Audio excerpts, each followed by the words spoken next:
Hello, welcome to the Sit Down with Yesenia. Today we have the legendary actor, Mark Margolis. Take me back to the beginning, when did you decide you wanted to be an actor? When I was about 14. I used to do a lot of writing, and a buddy of mine and I were sitting on his steps in Northeast Philly, though I grew up mostly in West Philly. We were talking about radio announcing. We were hung up on radio, and then he said something about why don't we try acting? And I thought that was a great idea, and I immediately started thinking about it a lot, and I really wanted to do that, though it was something that scared me, and I also thought that I wasn't really somebody that could get anywhere in that world. In fact, later in high school, there was a guy I remember, Irving Madnick, who said, "Margolis wants to be an actor. Who the hell does he think he is, Clark Gable?" So, my father was a factory worker, but overqualified, very supportive of me. My brother was a pianist and a composer. They were very into the arts. We listened to classical music all day. But my father actually, he said, "Well, if you want to try it, there's an acting school in downtown Philly." So at 14 years old, I signed up for the Bessie V. Hicks School of Dramatic Arts. Oh, that's great. I later found out that Bessie V. Hicks was some kind of an early silent film star or something like that. I didn't know who she was. They had a big picture of Charles Bronson above the front desk. I think he was their only claim to fame. So he studied there too? I went there apparently, because he grew up in Pennsylvania. So how did you make it to New York from there? I went to Temple University after high school. I had come to New York once, and I thought it was fabulous, with some buddies when I was 16. And we drove to New York and went to a lot of acting schools to see what there was there. And You landed on Stella Adler, Well, right? Stella Adler interviewed us and blew us away. I mean, my first thought was, if God is a woman, this is God. And this was in the summer that we came to see her, and we signed up to start classes that September. So from the Stella Adler School, when was your first paying job after you actually? Actually, while I was at Stella's, I wrote a little play about a Puerto Rican kid. I used to like doing characters. I heard this kid on a radio who was very intimidated, very tentative in everything he said. And I was taken by his way of talking, and I listened to what he had to say about this thing that happened in school, and I wrote a little one-act play about it for myself, just being interviewed by somebody as he was on the radio. And Stella Adler went crazy about it, and everybody else thought it was terrific. And I ended up in a thing called Talent 61, which was a Broadway showcase at the Music Box Theater. From there, I got a guy who became a major manager, took me on, loved this thing, got me a bigger manager that he was connected to, connected me with somebody that wanted me to turn the whole thing into a full-length script for a movie. I don't want to go into all of that. Okay. But at the same time, this manager he hooked me up with sent me out for an audition for a Broadway play. This was about a year after I got out of Stella's. So tell me about the scene in the West Village at the time. It was a much richer, warmer, wonderful, and this is before all the peace, love, flower shit. When it was just like you went in a coffee house and sat there all night and drank cappuccino and wrote poetry. I was the manager of a coffee house on McDougal Street. I used to let Richie Havens sit there all night because I loved listening to his music, even though he didn't have any money.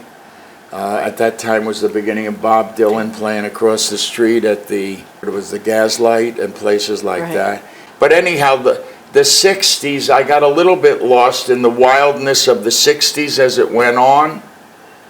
And I drifted away from acting on some levels. It just seemed like so much nonsense at that time. It was like everything was a big revolution. But because of my influence in the influence that the gallery world had on me. These people used to do things called happenings, whole installations where things went on, Right. rather than just a... I began to create these giant plastic structures, transparent structures, and spray images on them using So you're a sculptor silhouettes. too. Yeah, but these things, they were 4 by 8 feet. They moved on wheels. They were transparent. There were dozens and dozens of them. They filled they would fill a university gymnasium. When I started building them in a studio, and then I got actors to do movement things inside of them, and I created tapes to talk while they did these things. We did a couple performances in New York, got great reviews, sent out the reviews to colleges all over the country, and by the end of the 60s, I was touring colleges all over the country with this theater company called Blue Dome, based on Buckminster Fuller's geodesic domes. I had a couple architects that worked with me, and we had a couple grants from the New York State Council on the Arts. Yeah. And we toured colleges all over New England, down south. Then we went on a tour of the whole United States down to New Mexico, which is the first time I ever got to New Mexico. The University in New Mexico hired us twice. You've been to New Mexico recently, Many right? times, yes. For filming? Yes, for a TV Some show secret that projects? I'm not allowed to I was going to say, any secret projects that you want to I'm not give allowed us? to say what it is. I get in a lot of trouble. Okay. I love working out there. And Albuquerque's a big sprawling city. It used to be charming in the 1970s. Now it's just too big. There are parts of it you could be in Indiana, you wouldn't even know you were in New Mexico. A lot of the adobe's gone. Yeah. The mountains are still gorgeous there. But the minute you get north of Albuquerque, or even in any other direction, start going up towards Santa Fe, it gets gorgeous. Yeah, I hear that and a it's lot. also got the Native American vibe. There's dozens and dozens of Native American pueblos, and you also have the vibe of these 500-year-old Latino families, Spanish families, that have been there. They're like the descendants of the conquistadors. Any fun memories on the set of Scarface that you want to share? They had a rehearsal in, I think, November of '82, where they brought everybody out to LA for a week, and we were in one room. It was the only time I was ever around Michelle Pfeiffer. I had no scenes with her. Did you ever imagine the iconic film it would become? No, no one did. In fact, when the film opened, it bombed. Are you aware of that? Yeah, I remember. The critics said it was a piece of garbage. It was ahead of its time in some ways. If it had come out in '87, maybe it would have done, but it picked up a big following in the later '80s on video, when people started watching it on video. And then the whole hip-hop crowd got into it big time. Oh my goodness, yes. They can't get enough of it, and that really made it the biggest thing in the world. One of the, yes. I think that's a good segue, because I know that you took on the role of what this generation knows you as, Theo Salamanca, in Breaking Bad, and the Emmy nomination with the non-speaking role. Yes. And somebody maybe of your stature wouldn't have taken it on, but what did you see specifically? What stature? I have a low opinion of myself. I don't. So. I thought it was a terrific part.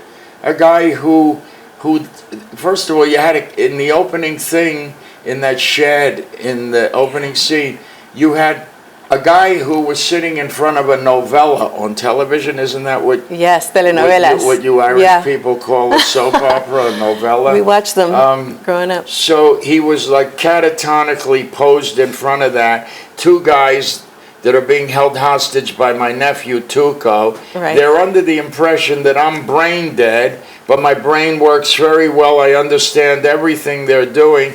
That was fascinating. Yeah. All that, and the way it goes, where I observe them trying to poison him, and then try to communicate that to my nephew without using words. How can you pass on that? Who gives a shit whether it has words or not? Yeah, no, it's I mean, in life, I don't, words, even Lee Strasberg used to say the words are your enemies. Because a lot of people are like learning every word. They have to know their lines. I mean, you do have to know your lines. Sometimes The writing's brilliant, and it's important. I've been in plays where the writing was awesome. Big ideas. I did one with Tony Kushner, the guy who wrote Angels in America a couple years ago in Berkeley. And it was the best thing ever, but that's besides the point. But in life, all kinds of things happen without words. We try to accomplish something. I mean, that's what they say, acting is action. Right. We use an action to get what we want, but you don't always have to use words. Tell me a little bit about being a downtown person in New York. I've always liked downtown. Is it because I loved the Greenwich Village when I first came to New York. I didn't want to live anywhere else. I told you I moved in with this guy on 9th Street. Right. And then when I got married, we got a place on 6th Avenue and 3rd Street. Then we later moved to Cornelia Street. We lived on Jane Street in the far West Village. Yeah. What are some of your favorite New York restaurants?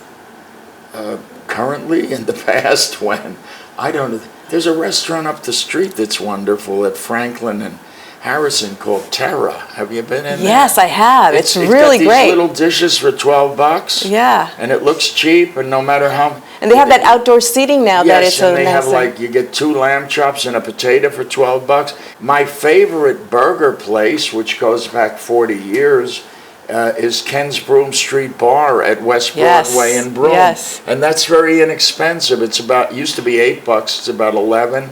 I like Gigino's down the street. I was going to say, you filmed Dinner Rush at Gigino's, where you played the art gallery. He shot that film. So when you go there, do you eat for free? I went there and they gave me a complete dinner free. Oh. The second week, the time I went back there, they gave me a really wonderful bottle of wine free. The third time they gave me dessert free. And then the fourth time I paid for the whole thing, and I saw Bob Giraldi. I said, I guess it's over. He said, what do you want me to do, feed you forever? He's a tough guy. Anyways, Mark, thank you so much for taking the time to do this.